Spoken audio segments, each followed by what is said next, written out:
NBIS stock analysis and price predictions for Thursday. Is it a buy or not? Which this very brief short 1-minute video till the end to find out. I'm the only guy in this space with an actual track record of 44,000 videos and 5 years of experience. And when I say this, you can check out my YouTube channel and check on your own. Everything is documented, especially with NBIS. Yeah, well, beforehand I looked to take it further up, and that turned out to be a very good delivery with a decent W right here. And since then I haven't made a video, but it seems like pre-market we're about to open at 63 bucks, right? That's good. Well, it depends. Again, it's very subjective whether that's good or bad, but for me, ideally I still want to see those pull downs after we open higher in order for me to be able to capitalize on this, right? And if that does not quite happen, I'm not going to be buying.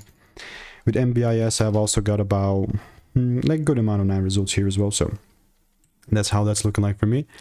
And it's about being patient, you know, not always is going to be the right timing to pull no triggers, and you shouldn't.